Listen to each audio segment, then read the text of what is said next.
অনেক সাধনার পরে আমি আসসালামু আলাইকুম। আমি এখন রয়েছে হচ্ছে ময়মনসিংহ জেলার ময়মনসিংহ শহরের প্রাণকেন্দ্রে অবস্থিত।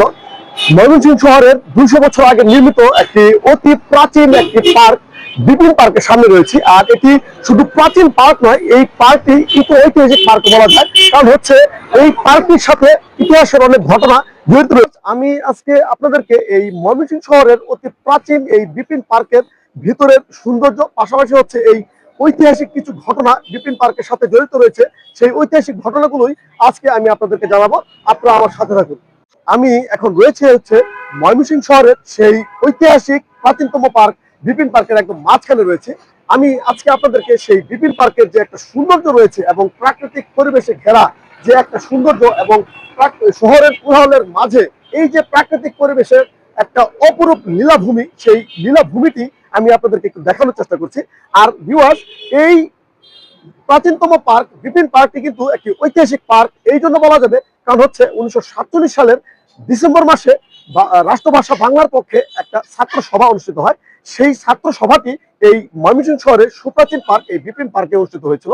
আর সেই ছাত্র সভাটির প্রতিনিধিত্ব করেন ময়মনসিংহ শহরের কৃতি সন্তান রফিকুদ্দিন ভি। 1948 থেকে 1952 সাল পর্যন্ত ভাষা আন্দোলনের যে তীব্রতা পূর্ব বাংলা বর্তমান বাংলাদেশে ছড়িয়েছিল, বাংলাদেশের যে কয়টি জেলায় ছড়িয়েছিল তার মধ্যে হচ্ছে ময়মনসিংহ শহর ছিল অন্যতম। এবং ময়মনসিংহ জেলায় এই আন্দোলনের তীব্রতাটা ছিল।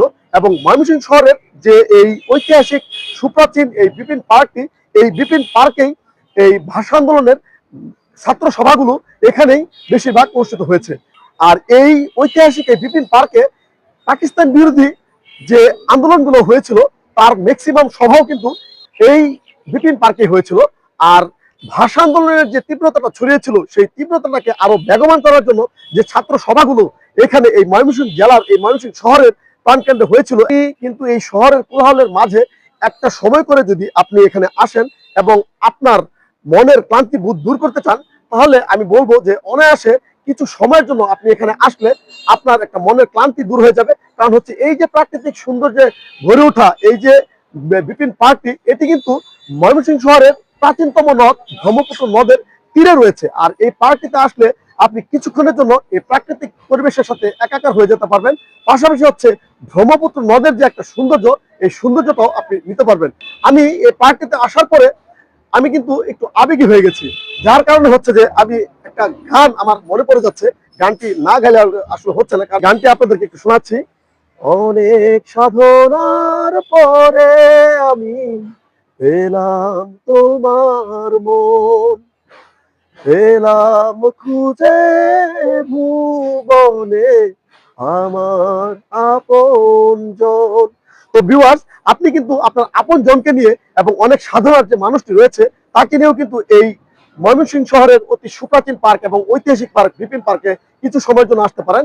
আপনি আপনার বাচ্চাদেরকে নিয়ে, আপনি আপনার ওয়াইফকে নিয়ে এবং আপনার গার্লফ্রেন্ডকে নিয়ে এবং আপনার বন্ধু বান্ধবকে নিয়ে আপনি কিছু সময়ের জন্য এই প্রাকৃতিক পরিবেশ, অপরূপ সৌন্দর্যের লীলাভূমি, একখণ্ড প্রাকৃতিক পরিবেশের লীলাভূমিতে আসলে আপনি কিন্তু অনায়াসে একটা স্বতঃস্ফূর্ত ভাব নিতে পারেন এবং আপনার মনের ক্লান্তি দূর করতে পারবেন।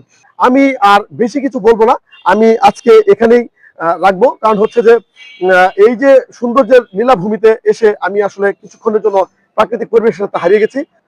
আবারও কোনো একদিন কোনো পথপ্রান্তরে আবারও অজানা কিছু তথ্য নিয়ে আপনাদের সামনে আসবো। আল্লাহ হাফেজ, আসসালামু আলাইকুম।